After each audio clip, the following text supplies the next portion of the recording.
Dans le désert impitoyable de l'Arizona de 1869, où le sable rouge danse avec le vent, Abigail Harper, 21 ans, vit sous le joug d'un père cruel, Elias, dont les poings parlent mille plus fort que les mots. Fille d'une Apache disparue tragiquement, elle est un fantôme dans sa propre vie, jusqu'à ce qu'un instant de défi embrase son destin. Un mystérieux guerrier surgit, promettant une liberté qu'elle n'a jamais osé rêver. Mais quel secret cache-t-il, et jusqu'où ira-t-elle pour se libérer? Abonnez-vous, partagez d'où vous écoutez, et découvrez si Abigail deviendra la flamme qui défie le désert, ou une ombre brisée à jamais. Le soleil de 1869 brûlait le désert de l'Arizona, transformant Santa Luz en un creuset de poussière rouge et de murmures craintifs.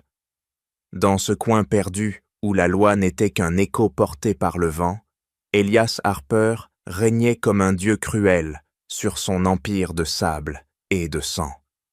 Ancien mercenaire, sa silhouette massive, taillée par des années de violence, dominait la ville, son nom seul suffisant à faire trembler les âmes. Mais dans l'ombre de sa tyrannie, sa fille Abigail, âgée de 21 ans, vivait comme un spectre, son existence marquée par le poids d'un secret. Elle était le fruit d'une captive Apache, une femme arrachée à son peuple, brisée par Elias, morte dans l'oubli. Abigail, avec ses yeux sombres, où dansaient des éclats de révolte contenus, avait appris à se taire, à courber l'échine sous les insultes et les coups, à devenir invisible pour survivre. Chaque matin, la jeune femme s'éveillait avant l'aube, dans une chambre exiguë de la Hacienda Harper, les murs d'adobe étouffant à peine les rugissements de son père. Ses mains, calleuses à force de travaux ingrats, s'agrippaient à sa couverture usée tandis qu'elle comptait les secondes, espérant que la tempête passe. « Abigail !» tonna la voix d'Elias, tranchante comme un couteau dans la chair, faisant vibrer les planches du plancher. Elle se leva, silencieuse, ses gestes précis comme ceux d'un animal traqué, enfilant une robe élimée qu'elle avait cousue elle-même, son unique rempart contre la honte. Descendant vers la grande salle, elle sentit son estomac se nouer, un réflexe gravé par des années de peur. Elias se tenait près de la fenêtre, sa carrure imposante découpée contre la lumière dorée du levant, ses mains épaisses semblant prêtes à briser tout ce qu'elle touchait. « Ce soir, les Caldwell viendront », annonça-t-il sans la regarder, sa voix aussi froide que le vent du désert. « Leur fils Marcus veut t'épouser. » Abigail sentit le sol vaciller sous ses pieds. Marcus Caldwell, un ivrogne connu pour sa brutalité, était le genre d'homme qui laissait des marques sur les femmes comme on grave un arbre. « Père, commença-t-elle, mais le regard d'Elias, plus tranchant qu'une lame, la réduisit au silence. « Tu oses beauvoir une opinion ?» gronda-t-il, s'approchant d'un pas lourd, menaçant. « Tu n'es rien d'autre que ma propriété, et tu feras ce que je décide. » Abigail baissa les yeux, ses mains serrées pour cacher leur tremblement, son esprit luttant contre l'étau de la résignation. Elle n'était pas une fille pour Elias, mais un fardeau, une marchandise à échanger pour consolider son pouvoir. Pourtant, ce matin-là, une étincelle s'alluma en elle, nourrie par des années d'humiliation. Les mots y jaillirent avant qu'elle ne puisse les retenir.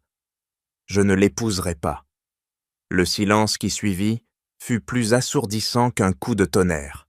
Elias s'immobilisa, ses yeux plissés, incrédule. « Qu'as-tu dit ?» murmura-t-il, chaque syllabe chargée d'une menace mortelle. « Je ne l'épouserai pas », répéta Abigail, relevant la tête pour affronter son regard, un acte de défi qui fit battre son cœur à tout rompre. Ce fut alors que l'enfer se déchaîna. Elias la saisit par le bras, ses doigts s'enfonçant comme des serres, et la traîna hors de la maison vers la place du marché, où la foule matinale s'écarta comme des moutons devant un loup. « Regardez tous !» rugit-il, jetant Abigail au sol, la poussière rouge s'élevant en nuages autour d'elle. Voici ce qui arrive à une fille qui défie son père. Sa main s'abattit, un coup de poing qui fit éclater la lèvre d'Abigaël, le sang coulant comme une rivière écarlate sur son menton. La foule, figée, observait en silence, leurs regards oscillant entre la peur et la honte. Même le père Thomas, le prêtre local, détourna les yeux, ses prières muettes inutiles face à la fureur d'Élias. Mais alors qu'Élias levait à nouveau la main, Abigaël, contre toute attente, saisit son poignet, ses doigts bas, frêles, mais déterminés. « Assez », souffla-t-elle, sa voix tremblante mais claire, un défi qui fit vaciller l'assurance d'Élias. La foule retint son souffle, stupéfaite par cet acte de rébellion. Élias, décontenancé, éclata d'un rire cruel. « Tu crois pouvoir m'arrêter ?» siffla-t-il, libérant son bras d'un geste brusque. « Tu vas payer pour cette insolence, et tout Santalus le verra. » Il la traîna vers une porte dérobée, derrière l'écurie, révélant un escalier menant à une cave obscure. Là, parmi des caisses poussiéreuses, Abigaël découvrit des lettres et des cartes, révélant un plan terrifiant. Élias ne voulait pas seulement la marier à Marcus, mais la vendre à une bande de hors-la-loi pour s'emparer d'une mine d'or cachée dans les collines. Son propre père, l'homme qui l'avait élevée, voyait en elle un pion à sacrifier pour sa cupidité. Abigaël, le cœur battant, comprit que son sort était plus sombre qu'elle ne l'avait jamais imaginé. Ligotée dans cette cave humide, elle sentit la lueur de révolte grandir en elle, mais aussi la peur d'un destin qu'elle ne pouvait encore saisir. Qui viendrait la chercher? Et à quel prix? Le désert, dehors, semblait murmurer une réponse, mais elle était trop loin pour l'entendre.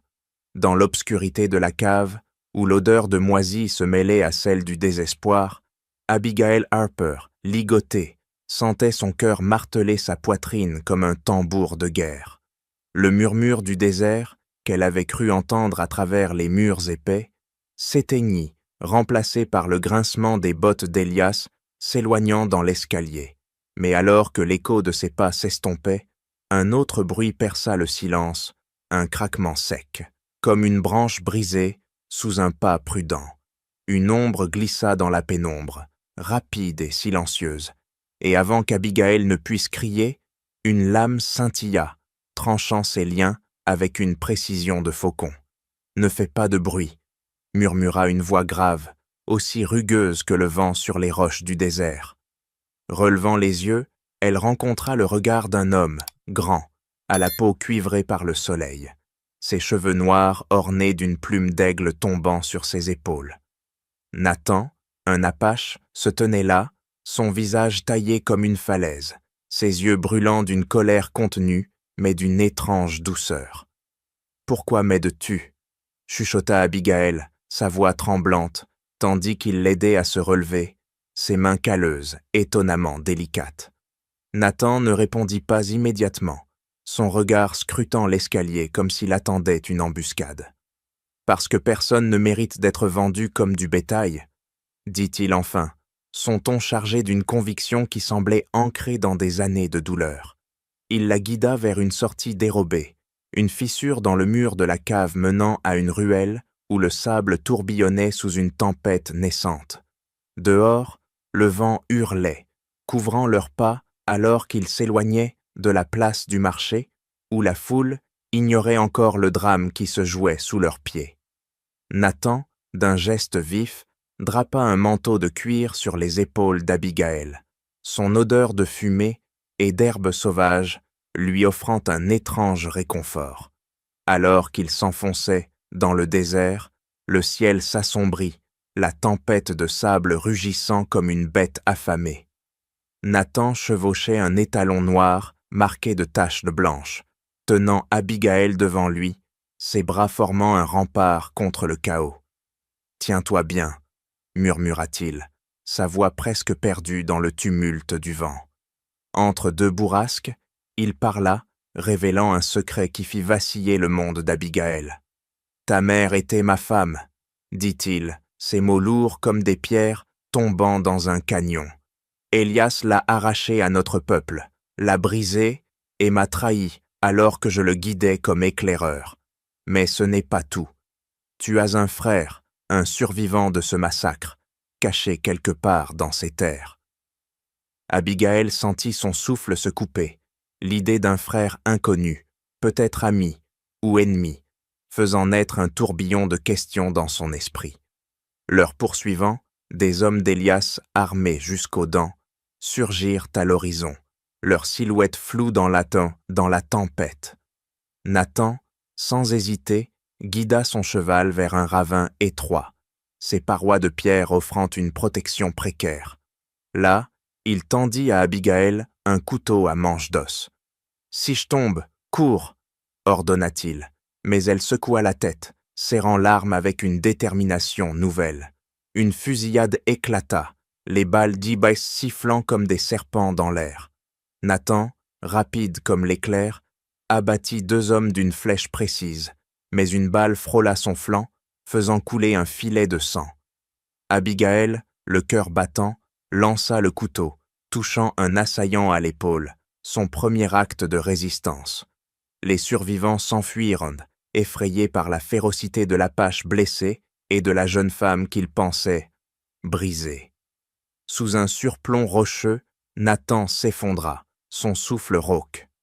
Abigail, agenouillée près de lui, déchira un morceau de sa robe pour panser sa blessure, ses mains tremblantes mais résolues.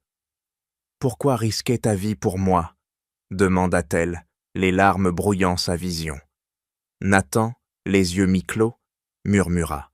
« Parce que j'ai juré à ta mère de protéger ce qui restait d'elle, et parce que toi, Abigail, tu portes une flamme qu'aucun homme ne peut éteindre. » Ces mots, prononcés dans la lumière mourante du jour, allumèrent de quelque chose en elle, une force qu'elle ignorait posséder.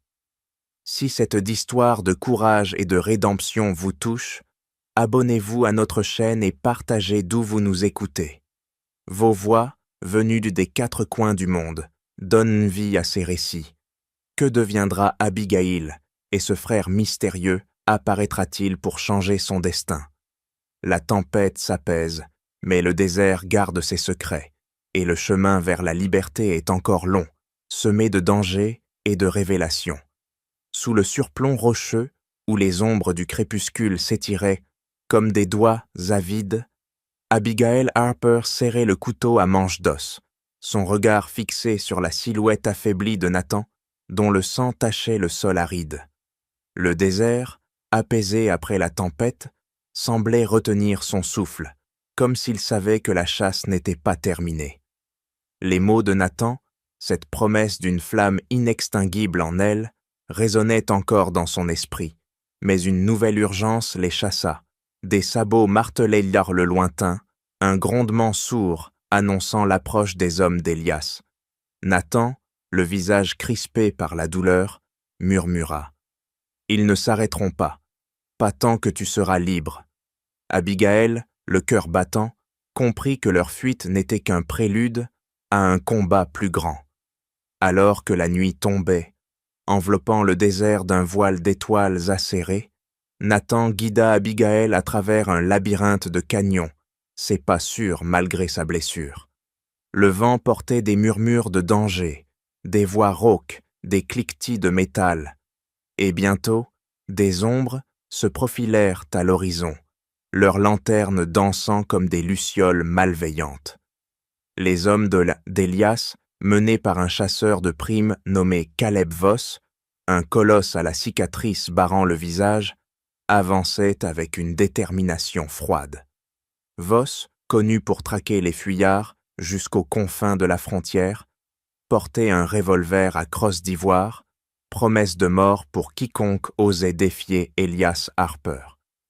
Abigail, cachée derrière un rocher, sentit la peur l'envahir, mais le poids du couteau dans sa main lui rappela qu'elle n'était plus une proie sans défense. Nathan, adossé à une paroi, tendit à Abigail un arc rudimentaire qu'il avait taillé dans une branche. « Vise juste », souffla-t-il, ses yeux brillants d'une foi qu'elle peinait à comprendre. Alors que les chasseurs se rapprochaient, leur voix proférant des menaces dans l'obscurité, Nathan lui enseigna en quelques beaux mots comment tendre la corde, sentir le bois vibrer et libérer une flèche avec précision. Abigaël, les doigts baisse-tremblants, s'exécuta, et sa première flèche siffla dans l'air, frôlant la jambe d'un cavalier qui jura en reculant. Les hommes, surpris par cette résistance, ralentirent, mais Voss, impassible, ordonna une charge, ses hommes déployant un filet de corde pour les piéger dans le canyon. Le combat fut bref, mais féroce. Nathan, malgré son état, lança une pierre qui fit trébucher un cheval, semant la confusion. Abigaël, galvanisée, tira une seconde flèche, qui trouva l'épaule d'un poursuivant, le faisant chuter dans un cri. Mais Voss, tel un loup flairant le sang, repéra leur position et tira, la balle effleurant l'épaule d'Abigaël, laissant une brûlure cuisante. Nathan, dans un ultime effort, bondit sur Voss, ses mains saisissant le revolver avant qu'un coup ne parte. Les deux hommes luttèrent dans la poussière, tandis qu'Abigaël, ignorant la douleur, ramassa une branche enflammée d'un feu abandonné et la brandit, forçant les autres à reculer, leurs visages illuminés par la peur. Alors que le combat s'essoufflait, Voss, immobilisé par Nathan, cracha un avertissement. « Elias sait où vous allez. Il connaît Coyote Hollow. Il viendra avec une armée, et aucun Apache ne vous sauvera. » Ces mots frappèrent Abigaël comme un coup de fouet. Coyote Hollow, le refuge dont Nathan avait parlé, n'était plus un secret. Nathan, le souffle court, relâcha Voss et lui ordonna de partir, mais pas avant de graver un message dans le manche de son couteau, qu'il planta dans le sol. « Dis à Elias que sa fille n'est plus à lui. » Les chasseurs, désorganisés, s'éloignèrent, laissant derrière eux un silence lourd, brisé seulement par le gémissement du vent. Sous un ciel piqueté d'étoiles, Nathan s'effondra à nouveau, sa blessure s'aggravant. Abigaël, déchirée entre la peur et une détermination nouvelle, banda son flanc avec des lambeaux de son manteau. « Pourquoi Coyote Hollow ?» demanda-t-elle, sa voix tremblante mais curieuse. Nathan, les yeux fixés sur l'horizon, répondit « C'est là que vivent ceux qui refusent Mahom de plier, là où ton frère pourrait être. » L'idée de ce frère inconnu, un survivant du massacre, continuait de hanter Abigaël, mêlant espoir et méfiance. Était-il un allié ou un danger tapi dans l'ombre? Nathan, sentant son trouble, ajouta « Le désert ne donne rien sans un prix, mais il récompense ceux qui osent le défier. » Alors que l'aube peignait le ciel de traînées roses, Abigaël et Nathan reprirent de leur chemin, leur silhouette fragile contre l'immensité des falaises. Chaque pas les rapprochait de Coyote Hollow, mais aussi d'un affrontement inévitable. Le désert, témoin silencieux de leur lutte, semblait murmurer un avertissement. La liberté d'Abigaël ne serait pas gagnée sans un dernier sacrifice. Alors que l'aube traçait des lignes roses sur les falaises, Abigail Harper et Nathan poursuivaient donc leur chemin à travers le désert, leurs silhouettes vacillantes comme des spectres dans l'immensité aride. Chaque pas résonnait comme un défi au destin, mais l'avertissement de Caleb Voss, Elias connaissait Coyote Hollow, pesait sur eux comme un orage prêt à éclater. Nathan, affaibli par sa blessure, s'appuyait sur Abigaël, dont la détermination grandissait à mesure que le sable s'accrochait à ses bottes usées. Lorsqu'ils franchirent une crête, la vallée de Coyote Hollow se dévoila, un refuge niché entre des falaises abruptes, où des tipis de cuir s'alignaient le long d'une rivière scintillante, ses eaux reflétant un ciel encore vierge de fumée. L'air portait l'odeur du pin et de l'herbe sauvage, un contraste saisissant avec la poussière étouffante de Santa Luz. Abigaël, le cœur serré par l'espoir et l'incertitude, observa les silhouettes des Apaches qui vaquaient à leurs tâches, leurs mouvements empreints d'une dignité farouche. Des femmes, arcs à la main, chevauchaient avec une aisance qui semblait défier la gravité, tandis que des enfants riaient, courant entre les tentes. Mais l'accueil ne fut pas celui qu'Abigaël avait imaginé. Un jeune homme, grand, aux traits taillés comme ceux de Nathan, mais avec un regard plus dur, s'avança. Lucas, le fils de Nathan, la fixa, ses yeux noirs brûlant d'une méfiance palpable. « Ainsi c'est elle, » dit-il, sa voix tranchante comme une lame. « La fille de l'homme qui a massacré notre peuple. Pourquoi l'as-tu amenée ici, père ?» Nathan, le souffle court, tenta de répondre, mais Lucas l'interrompit, son ton chargé de rancune. « Son sang est celui de notre ennemi, elle n'a pas sa place parmi nous. » Abigaël sentit une lame froide lui traverser la poitrine, non pas à cause de la colère de Lucas, mais parce qu'elle reconnaissait cette douleur, celle d'être jugée pour ce qu'elle n'avait pas choisi. Pourtant, une femme s'approcha, son visage marqué par les années, mais ses yeux brillants d'une sagesse tranquille. Elle se présenta comme Tala, une guérisseuse respectée, et posa une main ferme sur l'épaule de Lucas. « Le sang ne définit pas une âme, » dit-elle, son regard passant de Lucas à Abigaël. « Cette fille, elle a fui la même tyrannie que nous. Donnons-lui une chance de prouver qui elle est. » Tala guida Abigaël vers un tipi spacieux où deux autres femmes, Kiona, une chasseresse aux réflexes de lynx, et Mina, une tisserande aux doigts agiles, l'accueillirent avec une chaleur prudente. Elles lui offrirent un bol de soupe fumante, parfumée d'herbes du désert, et lui parlèrent comme à une égale, un concept si étranger qu'Abigaël peinait à le saisir. Kiona, en lui tendant une couverture, déclara « Ici, ton corps t'appartient. Personne ne peut le réclamer sans ton consentement. » Ces mots, simples mais puissants, ébranlèrent Abigaël, qui avait toujours vu son existence comme une propriété à négocier. Mina, tissant un motif complexe, ajouta « La liberté commence quand tu apprends à dire non. Nous t'apprendrons comment. » Les jours suivants, Abigaël découvrit un monde où les femmes n'étaient pas des ombres, mais des piliers. Kiona lui enseigna à suivre les traces d'un cerf dans le sable, à sentir le vent pour ajuster un tir à l'arc. Tala, soignant la blessure de Nathan, lui montra comment moudre des herbes pour apaiser la fièvre. Abigaël, maladroite au début, sentit ses muscles s'affermir, son regard s'aiguiser, mais l'ombre de Lucas planait, son hostilité une menace silencieuse. Une nuit, alors qu'elle s'entraînait seule sous les étoiles, il apparut, un arc à la main. « Si tu veux de rester, prouve que tu n'es pas un fardeau, » lança-t-il, lui tendant une flèche. Abigaël, le cœur battant, visa une cible lointaine et, à sa propre surprise, toucha le centre, l'écho du bois, frappé résonnant dans la vallée.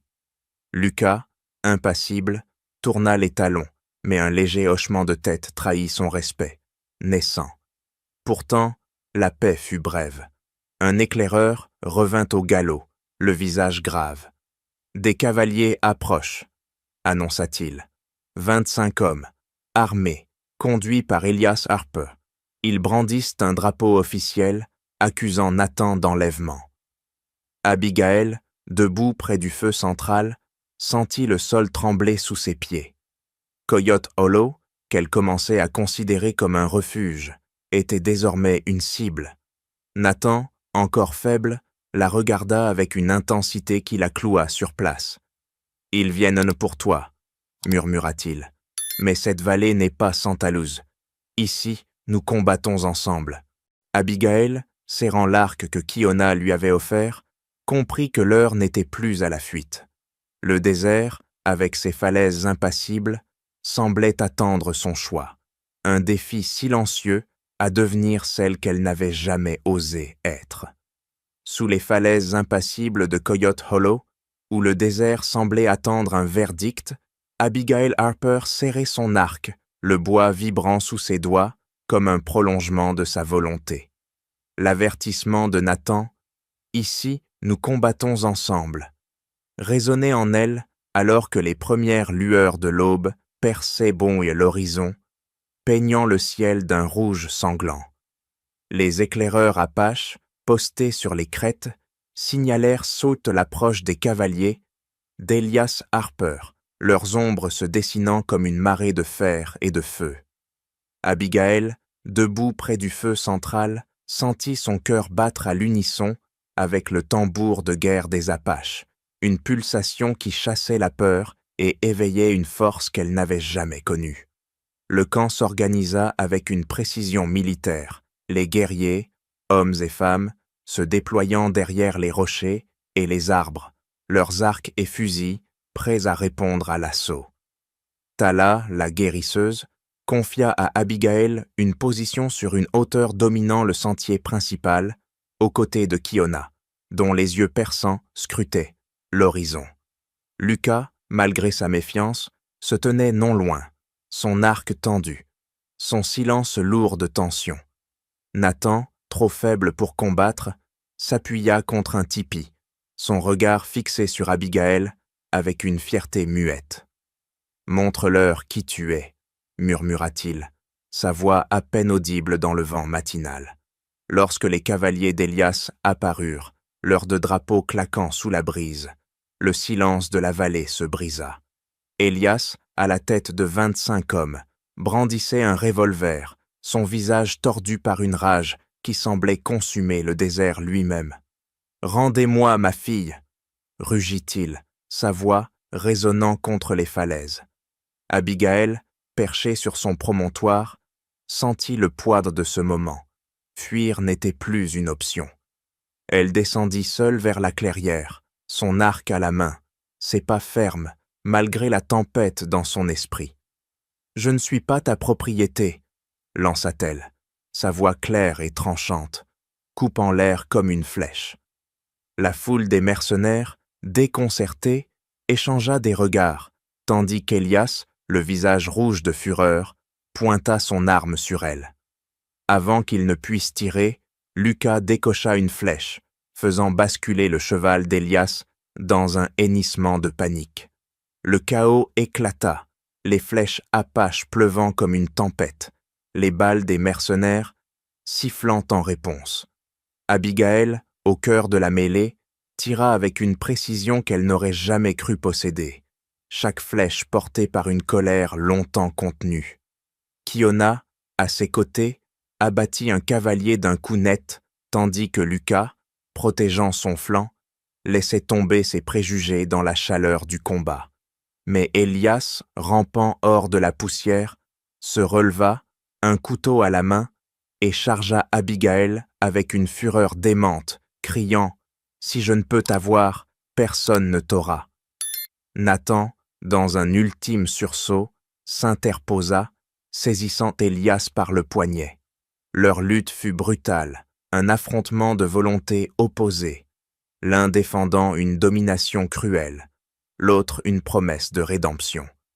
Nathan, affaibli, s'effondra sous un coup, son sang tachant le sol.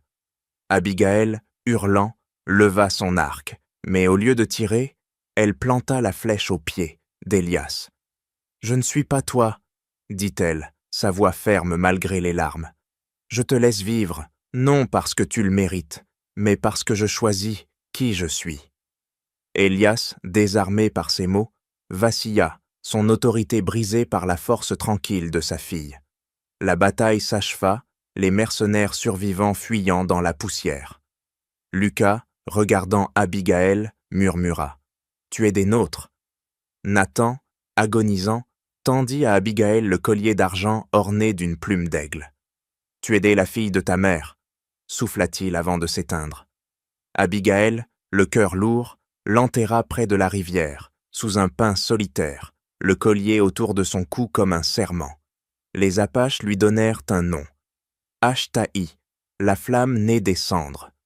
Des mois plus tard, Abigail, désormais archère et guérisseuse, enseignait aux enfants Apaches à lire les étoiles, son passé à Santa Luz réduit à un écho lointain. Elias, seul dans sa hacienda vide, fixait les montagnes, murmurant. Elle était la seule partie de moi qui vivait vraiment. Le désert, témoin de sa transformation, portait son histoire comme un chant un hymne à ceux qui osent défier les chaînes pour embrasser leur liberté. L'épopée d'Abigail Harper, née des cendres pour devenir Ashtahi, résonne comme un chant du désert, un hymne à la liberté conquise par le courage. Qu'avez-vous ressenti face à son combat contre les chaînes d'un passé cruel? Partagez vos pensées, d'où que vous soyez, car vos voix donnent vie à cette belle histoire. Nous sommes honorés de vous avoir accompagné dans ce voyage à travers les sables de l'Arizona de 1869, où une femme a défié son destin. Revenez bientôt pour découvrir d'autres récits où le cœur triomphe des tempêtes. À très vite sous les étoiles du désert.